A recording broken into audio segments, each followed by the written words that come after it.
Virjiniya shtatining Lotsburg shaharchasidan, qishlog'idan salom. Bugun biz bu yerda Amerikaning taniqli jurnalistlaridan biri Sheril Rid bilan suhbatdamiz va Sheril Rid yaqinda O'zbekistonda bo'lib qaytgan, O'zbekistondagi media muhitni o'rgangan va mana shu so'lim bir joyda biz O'zbekistondagi jurnalistikani, O'zbekistonda media bilan bog'liq masalalarni muhokama qilyapmiz. Lekin Sheril hozir mana oldimda ekan, unga boshqa bir mavzuda savol bermoqchiman.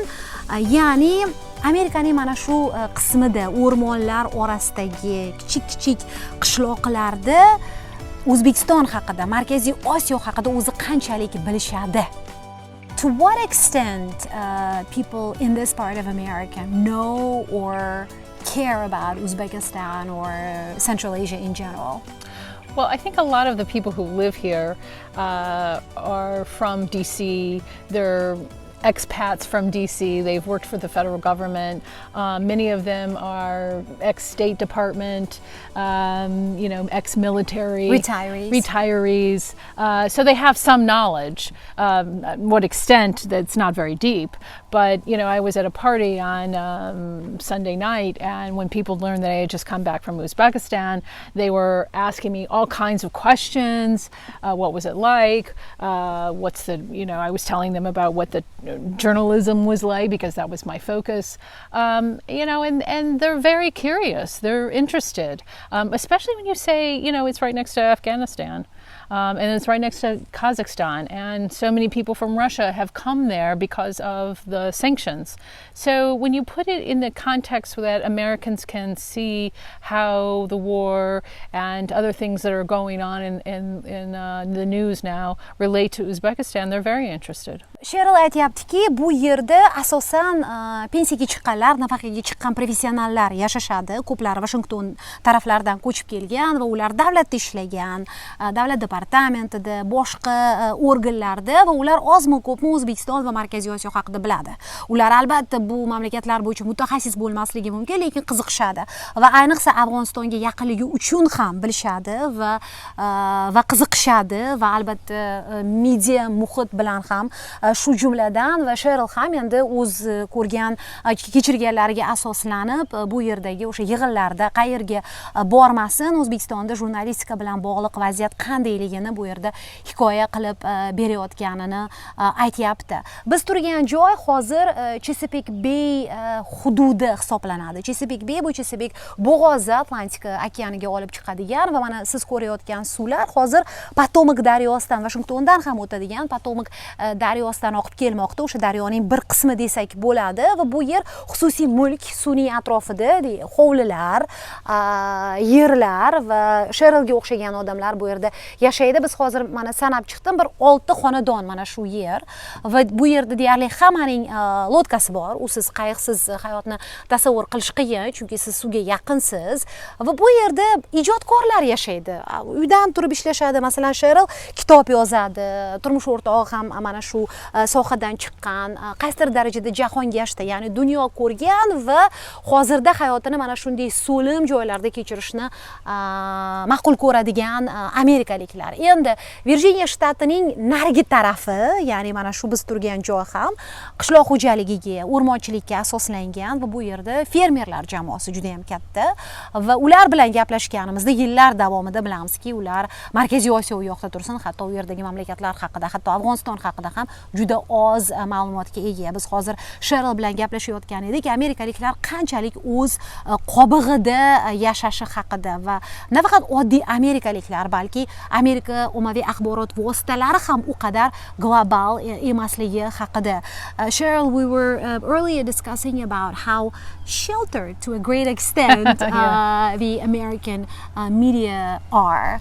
And journalists, that the journalism is really quite local and quite national in this country. Why is that? You would think that America having something to do with pretty much every global issue, with every pressing issue in the world, the voters, the citizens of this country would be more interested or should know more about the world affairs, the international events and have better geographic knowledge, for example. Yes, I know this is terrible yeah. geographic knowledge. I would that. say that in this country differs than almost any other country because it's the country of millions of ones. Everybody is an individual. Everyone is unique and special, and it's all about them. And so it's pretty hard for them to get outside of their little cocoon a lot of times to focus on other people and other issues. And that's the best answer I have. Other than maybe our education system doesn't really stress these other issues that are involved in the world, and or maybe it's that we've got so many things going on here that's all they can deal with. I see. Well, and these are two factors that I have heard from others as well, by the way, experts, who analyze these issues. Ikki muhim omilni tilga oldi. Amerikaliklar nega bu qadar oz biladi, nega bu qadar oz qiziqadi dunyo ishlariga deb, chunki AQSh har bir global masalada o'z o'rniga, o'z roliga ega davlat va tasavvur qilish mumkinki, bu davlatning fuqarolari ko'proq bilishi kerak, ko'proq o'rganishi kerak va bu mamlakatda ommaviy axborot vositalari boshqa mamlakatlarnikiga qaraganda ko'proq qiziqishi kerak dunyo ishlariga, lekin unday emas. Nima uchun deb so'raganimda, aytganimdek ikki omilni tilga oldi suhbatdoshim. Birinchisi, Amerika baribir individualizmga, individual erkinlikka asoslangan jamiyat va har bir inson, nafaqat bu jamiyat, har bir insonning o'z qobig'ida yashaydi. O'ziga xos o'sha egoizm bor bu mamlakatda. Shuning uchun ham u qadar qiziqishmaydi ko'plab amerikaliklar global jarayonlarga deyapti va bu yerda ta'lim tizimining o'zi ham o'quvchilarga, talabalarga geografiya haqida yetarlicha bilim bermaydi deya tanqid qilyapti suhbatdoshim. Ya'ni maktablarda bu narsa u qadar e'tibor bilan o'qitilmaydi. Va bu mamlakatning o'zi bilan shu qadar ovoraki deyapti Cheryl. Dunyo ishlari bilan qiziqishga odamlarning u qadar vaqti yo'q. Ya'ni odamlar o'zi bilan o'zi ko'proq ovora. Cherylga yana bir savol bermoqchiman va bu o'zbekistonliklarning Amerika haqida qanchalik bilish haqida. Chunki mana mart, aprel, may oyini Cheryl O'zbekistonda o'tkazdi va viloyatlarni kezdi. Endi o'zbekistonliklar odatda o'zining geografik bilimi bilan faxrlanadi va masalan biz eshitganimizda ular biz amerikaliklarga qaraganda ko'proq narsani bilamiz. Biz amerikaliklarga qaraganda global masalalarda oldindamiz ma'lumotimiz bo'yicha deyishadi. Hozir so'raylikchi, Cheryl qanday o'yladi bu haqda O'zbekistonda yurganida?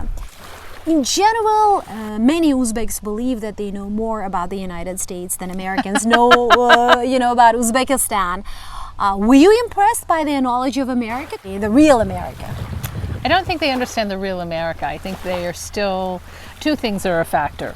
One, they watch a lot of movies that influence their romanticization of Uzbekistan. But two, they have friends who've come over here and who brag about the life that they live here, and I think some of that is exaggerated, and so they think other things than what is reality.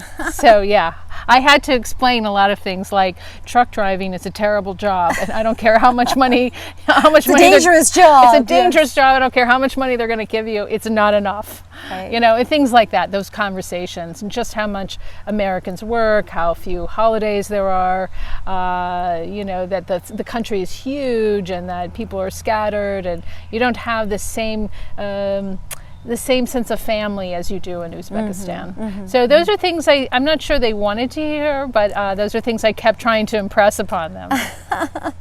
Juda ham qiziq. Cheryl aytayaptiki, Amerika haqida o'zbekistonliklar qanchalik bilmasin, ularning tasavvuri nihoyatda romantik, nihoyatda bo'rtirilgan. Ya'ni real Amerikani ular u qadar ko'p bilmaydi deb yana bir qiziq narsani tilga oldi. O'zbekistonliklar, bu yerda yashayotgan o'zbekistonliklardan eshitishganida ham ular o'sha haqiqiy Amerika haqida emas, ko'proq o'sha maqtalgan tasavvurdagi, kinolardagi Amerika haqida ko'proq bilishadi. Masalan, deyapti, trak yuk mashinalari haydovchilarining hayoti o'zi aslida qanchalik og'irligini O'zbekistonda bilishmaydi. Ya'ni trak agar haydasangiz Amerikaga kelib, o'sha furalar deymiz, katta yuk mashinalarni ko'p pul topasiz va bu zo'r ish degan tasavvur bor O'zbekistonda. Buni biz ham eshitganmiz, lekin aslida ularning hayoti, ularning sharoiti qanchalik og'irligini masalan bilishmaydi deyapti. Va umuman biz suhbatimizda ham bu haqida gaplashdik. Amerikada tez ko'p pul topish mumkin. Amerikada hayot zo'r, Amerikada o'ziga xos bir o'sha